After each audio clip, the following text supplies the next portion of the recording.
Mobile पर बात करना या फिर बिना रुके इंटरनेट चलाना अब पहले से कहीं ज्यादा महंगा पड़ सकता है। नए साल में ऐसी मार पड़ सकती है जिसके बारे में शायद आपने सोचा भी नहीं होगा। नमस्कार, मैं हूं आपके साथ लोकेंद्र त्यागी और आप देख रहे हैं अमर उजाला। आज की खबर हर उस इंसान के लिए अहम है जिसके हाथ में मोबाइल है, जिसका हर महीने रिचार्ज होता है और जो ये सोचता है कि डिजिटल इंडिया में इंटरनेट तो सस्ता ही मिल रहा है, आसान मिल रहा है, लेकिन अब यही इंटरनेट और मोबाइल कॉल आपकी जेब पर अतिरिक्त बोझ डालने वाले हैं। दरअसल कमाई और निवेश बढ़ाने के लिए देश की बड़ी दूरसंचार कंपनियां एक बार फिर मोबाइल टैरिफ बढ़ाने की तैयारी में हैं।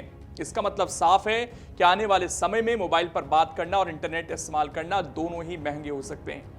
इस खबर की पुष्टि होती है एक बड़ी अंतर्राष्ट्रीय रिपोर्ट से। ब्रोकरेज फर्म मॉर्गन स्टैनली ने 15 दिसंबर की अपनी रिपोर्ट में अनुमान जताया है कि साल 2026 में प्रीपेड और पोस्टपेड दोनों तरह के 4G और 5G प्लान महंगे किए जा सकते हैं।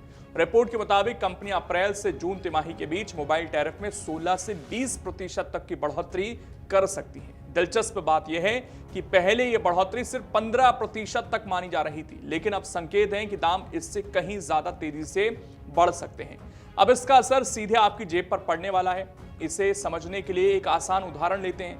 मान लीजिए आप इस वक्त हर महीने 349 रुपए का रिचार्ज कराते हैं। अगर टैरिफ में 20% की बढ़ोतरी होती है तो यही रिचार्ज बढ़कर करीब 419 से या 420 तक पहुंच सकता है। यानी हर महीने आपको करीब 70 रुपए ज्यादा खर्च करने होंगे। अब अगर यही बढ़ा हुआ खर्च साल भर जोड़कर देखें तो ये तस्वीर और साफ हो जाती है, क्योंकि 70 रुपए आपको कम लग रहा होगा, लेकिन एक साल में लगभग 840 रुपए आपको ज्यादा चुकाने पड़ेंगे। यानी मोबाइल का खर्च अब सिर्फ रिचार्ज तक सीमित नहीं, बल्कि सालाना बजट में एक बड़ा हिस्सा लेने वाला है। वैसे कोई पहली बार नहीं है जब मोबाइल रिचार्ज महंगा होने जा रहा है। पिछले 8 सालों में, यानी कि जब से जियो आया, ये चौथी बड़ी टैरिफ बढ़ोतरी होगी। 2019 में टैरिफ करीब 30% तक बढ़ा था, 2021 में 20% बढ़ोतरी हुई, 2024 में 15% और 2026 में अब 16 से 20% बढ़ोतरी का अनुमान है। यानी हर कुछ साल में मोबाइल यूजर थोड़ा थोड़ा ज्यादा पैसा देने को मजबूर होते रहे हैं।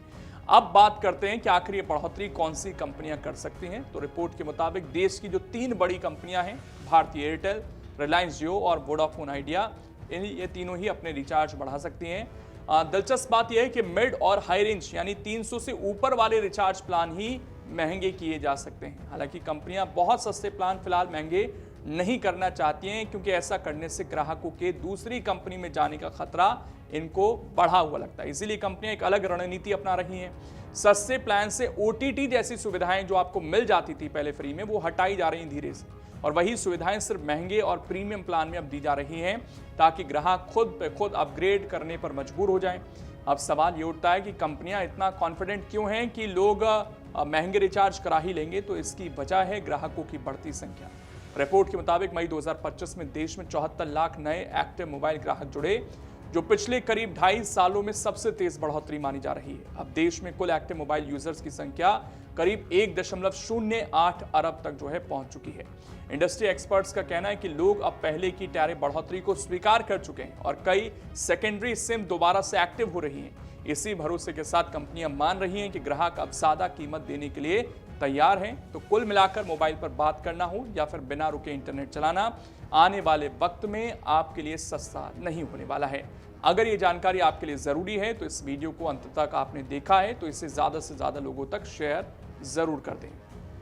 अगर आप ये वीडियो YouTube पर देख रहे हैं तो हमारे चैनल को सब्सक्राइब कर बेल आइकन दबाएं और Facebook पर देख रहे हैं तो हमारे पेज को लाइक करें।